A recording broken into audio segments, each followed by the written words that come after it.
நான் செய்வதையே திரும்ப செய்வேன் என்று மறுபடியும் ஒரு பாடலை வெளியிடுறது, உங்களுடைய ஸ்பீச்சை வெளியிடுறது என்பது ஒரு கனத்த இருதயம், அதாவது கல்லான இருதயத்தை கொண்டவரை போல உங்களை நீங்களே சித்தரித்துக் கொள்றீங்களா என்று இந்த கிறிஸ்தவ ஜனங்கள் பிரபலமாக்கிட்டாங்க. அதாவது உங்களை உயரத்துக்கு கொண்டு போய் நிறுத்திட்டாங்க.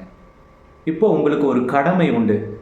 உங்களை தூக்கிவிட்ட அந்த கிறிஸ்தவ ஜனங்களுக்கு, வாலிபர்களுக்கு, வாலிப பெண்களுக்கு முன்னுதாரணமாக இருக்க வேண்டும் என்று ட்வீட் பண்ணுறீங்க. ஐ ஆம் supporting to Nayanthara, she is correct அப்படின்னு நீங்கள் சொல்லி ஒரு ட்வீட் போடுறீங்க.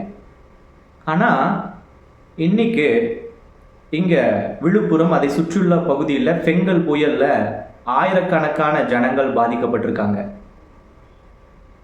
நான் கேட்டுக்கொள்கிற ஒரே காரியம் என்னன்னா, இப்படிப்பட்ட ஜனங்கள் உங்களை உயர்த்தி வச்சிருக்காங்க இல்லையா, அந்த ஜனங்களால் ஆசீர்வதிக்கப்பட்டிருக்கீங்க இல்லையா, அந்த ஜனங்களுக்கு உங்களுடைய ஆசீர்வாதத்திலிருந்து ஒரு பகுதியை கொடுத்து மறுபடியும் அந்த ஜனங்களுடைய இருதயங்களில் நீங்கள் வரணும் அப்படின்றது தான் ஒரு சரியான முறையாக இருக்குமே ஒழிய, நான் எது வேணாலும் செஞ்சிடலாம், நீ பார்த்து தான் ஆகணும், நீ அட்ஜஸ்ட் பண்ணி தான் ஆகணும். ஒரு வேலை சில தவறுகள் செய்திருந்தாலோ செய்யாவிட்டால் அது தேவன் அறிவார். அதை தேவன் மன்னித்து மறுபடியும் இந்த மக்களுடைய இருதயத்தில் நீங்கள் இடம்பெறுவீர்கள். கிறிஸ்துவ பணியை சந்தோஷமாக நீங்கள் தொடரலாம். காணொலியை கட்டாயமாய் உங்களுக்கு எப்படியாவது சேர்த்து விடுவார்கள்னு நான் விசுவாசிக்கிறேன். Message to beloved brother John Jebaraj அவர்களுக்கு, அன்பு சகோதரனே, உங்களை குறித்து கடந்த சில மாதங்களாக சோஷியல் மீடியாக்களிலே எக்கச்சக்கமான rumours, wrong informations, correct informations சொல்லி அநேக காரியங்கள் உலாவப்பட்டு வருகிறது, உலாவிக் கொண்டு வருகிறது. நீங்கள் உங்களுடைய ஊழியத்தை கடந்து அதற்கான பதிலை எந்த ஒரு சூழ்நிலையிலும் சொல்லாமல் இருப்பது மிகுந்த வேதனையாக இருந்தாலும், எல்லா ரூமர்ஸுக்கும் நீங்கள் பதில் சொல்ல வேண்டும் என்ற கட்டாயம் இல்லை. பல வருஷமாக நீங்கள் உங்களுடைய பாடல்கள் மூலியமாக மிகப்பெரிய ஒரு எழுப்புதலை ஒரு வாலிபர்கள் மத்தியில் ஏற்படுத்தியிருக்கீங்க. அது எந்த ஒரு சந்தேகமும் கிடையாது. கிறிஸ்தவத்தை ஒரு புதிய பரிமாணத்திற்கு கொண்டு போயிருக்கீங்க. அட் த சேம் டைம் உங்களுடைய கருத்து இந்த உலகத்தில், இந்த கிறிஸ்தவத்தில் எந்த அளவுக்கு பாதிப்பை ஏற்படுத்தியிருக்கு, உங்களுடைய பர்சனல் லைஃப் கிறிஸ்டின் வாலிபர்களுடைய இருதயத்தில் எந்த அளவுக்கு ஒரு தாக்கத்தை ஏற்படுத்தியிருக்கு என்று நீங்கள் கவனிக்கணும். நம்ம எல்லாமே அப்படியே கடந்து போயிட முடியாது. ஏன்னா உங்களை இவர்கள், இந்த கிறிஸ்தவ ஜனங்கள் பிரபலமாக்கிட்டாங்க. அதாவது உங்களை உயரத்துக்கு கொண்டு போய் நிறுத்திட்டாங்க. இப்போ உங்களுக்கு ஒரு கடமை உண்டு. உங்களை தூக்கிவிட்ட அந்த கிறிஸ்தவ ஜனங்களுக்கு, வாலிபர்களுக்கு, வாலிப பெண்களுக்கு முன்னுதாரணமாக இருக்க வேண்டும் என்ற கடமை உங்களுக்கு கட்டாயமாய் உண்டு. இந்த காணொலியை கட்டாயமாய் உங்களுக்கு எப்படியாவது சேர்த்து விடுவார்கள்னு நான் விசுவாசிக்கிறேன். உங்ககிட்ட ஒரு சின்ன ஒரு வேண்டுகோள், ஒரு சின்ன ஒரு ஆலோசனை உங்களுக்கு கொடுக்க நான் விரும்புகிறேன். என்ன அந்த ஆலோசனைனா, யூ ஷுட் கம் அவுட். நீங்கள் வெளியில் வரணும்.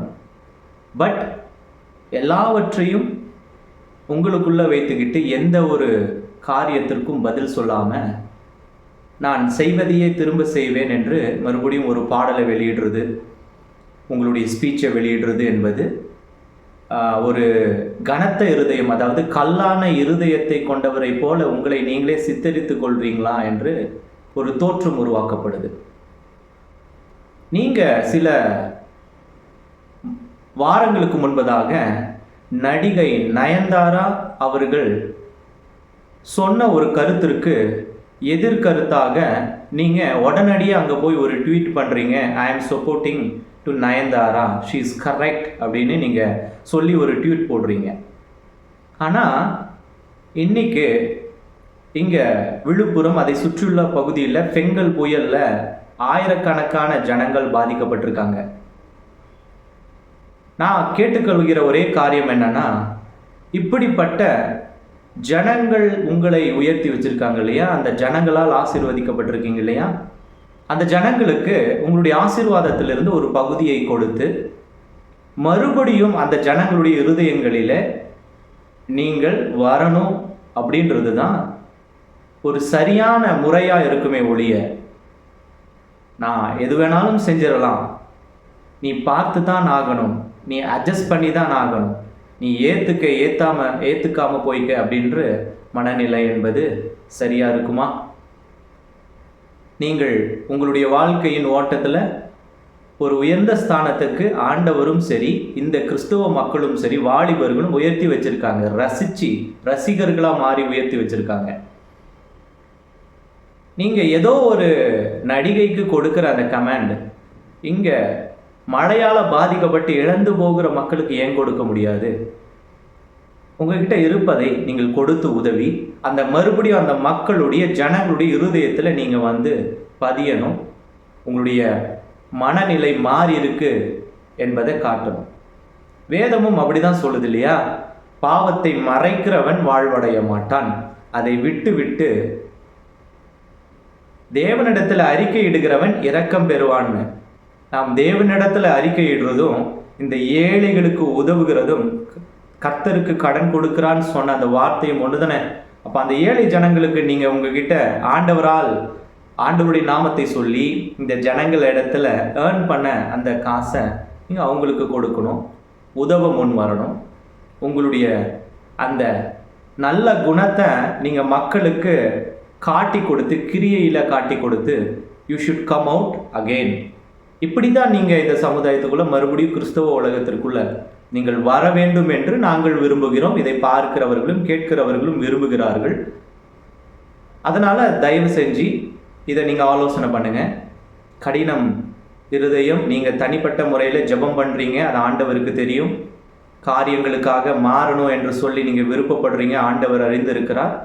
ஆனால் உங்களுடைய செயல்பாடுகளிலே அது பிரதிபலிக்கணும் வெளியில்.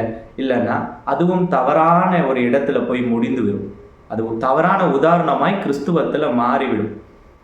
இதை நீங்கள் ஆலோசனை பண்ணி இந்த வீடியோ நீங்கள் ஒரு வேளை பார்த்துட்டு இருந்தீங்கன்னா தயவு செஞ்சு இந்த கஷ்டப்படுகிற மக்களுக்கு கிறிஸ்தவத்தினால் நீங்கள் பாடல் பாடி சம்பாதித்த அந்த பணத்திலிருந்து ஒரு பகுதியை கொஞ்சம் கொடுத்து உதவுங்க. அந்த ஆசீர்வாதம் நீங்கள் ஒரு வேளை சில தவறுகள் செய்திருந்தாலோ செய்யாவிட்டால் அது தேவன் அறிவார். அதை தேவன் மன்னித்து மறுபடியும் இந்த மக்களுடைய இருதயத்தில் நீங்கள் இடம்பெறுவீர்கள். கிறிஸ்துவ பணியை சந்தோஷமாக நீங்கள் தொடரலாம். இதுதான் ஒரு சின்ன வேண்டுகோள்.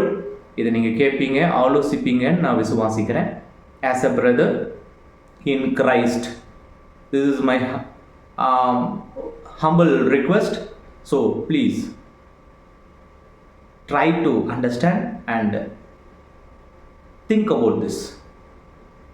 My name is Pastor Roshan. I am in Coimbatore, Karamadai. If you want to contact me anytime, you can contact me. I don't make any false comments on you. Even though I just want to rectify all these problems, and I want such a wonderful servant of God come back on his back on his form, and don't glorify the evilness. I want you to glorify again the one and only Jehovah God. Glory to God. God bless you. God bless you.